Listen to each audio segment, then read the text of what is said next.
for being here with me tonight. My son. Many people were surprised to see an immigrant on the cover of Time magazine. I was surprised too. I found out in Twitter, and I thought it was a meme. It is very difficult to be an immigrant because you have to leave everything. You leave your home, your family, your friends, your culture, your language, and sometimes your soul.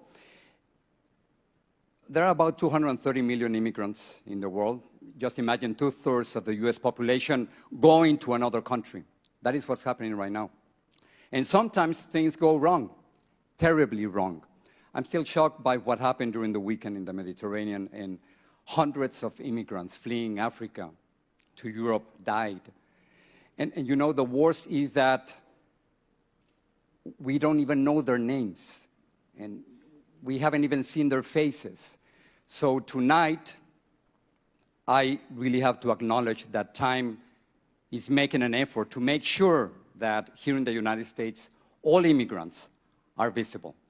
We've been invisible for so long that it's great to be visible, at least for one night. So having said that, let me just go to the toast. During an interview, somebody asked me if all the people who made the Time 100 list had something in common. And of course, I laughed it off and said, nothing. We have nothing in common.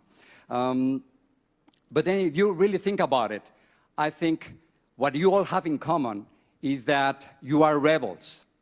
Really. You rebelled against a country or a president, or you rebel against a tradition or an industry, or maybe you rebel against a stupid idea, and that's why you are here.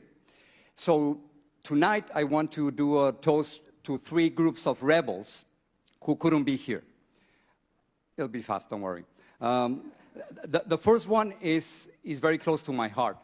It's a group of Mexican journalists who have denounced corruption at the highest levels of the Mexican government. This is what's happening.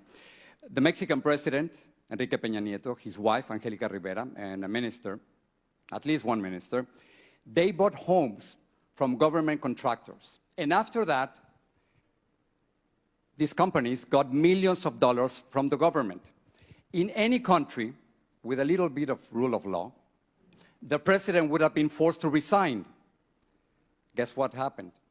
The president of Mexico didn't resign, and the journalists who denounced the corruption were fired. That is not saving Mexico. So if you don't mind, I'm just going to say a few words in Spanish so they can listen over there. Señor Peña Nieto, comprar casas de contratistas y luego darles millones de dólares en contrato, eso es corrupción. Por eso tanta gente quiere su renuncia y no nos vamos a callar. I think they're listening. So the first toast is for those journalists in Mexico and in Latin America who are speaking truth to power. The second toast is to all the political prisoners in Venezuela, and specifically to Leopoldo López. Leopoldo López is a political prisoner. He's the leader of the opposition in Venezuela. And the crime of Leopoldo López was to denounce the abuse of power, corruption, and the lack of democracy under the regime of Nicolás Maduro. So let's say something to Nicolás Maduro. Nicolás Maduro libere a Leopoldo López y a todos los prisioneros políticos. Solo en las dictaduras hay prisioneros políticos. And don't forget this name. Leopoldo López has been jailed for more than a year just because of what he was thinking.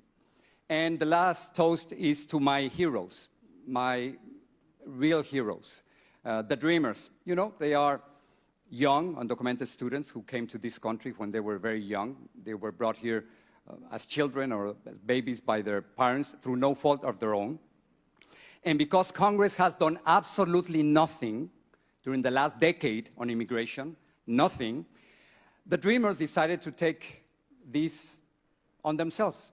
So now they are changing immigration policy in this country. And you don't want to be their enemy. I mean, they get in your face.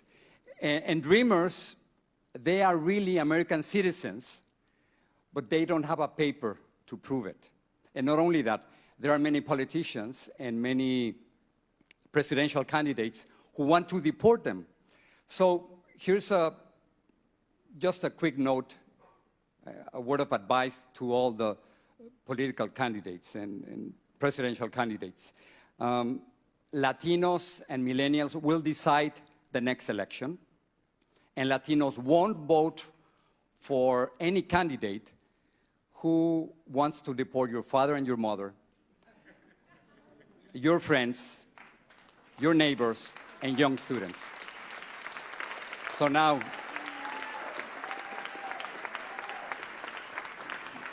this is a toast for all the journalists in Mexico who are fighting corruption, for all the political prisoners in Venezuela, for the immigrants who believe that immigrant rights are human rights, and for all the rebels out there who are changing the world through nonviolence. Salud.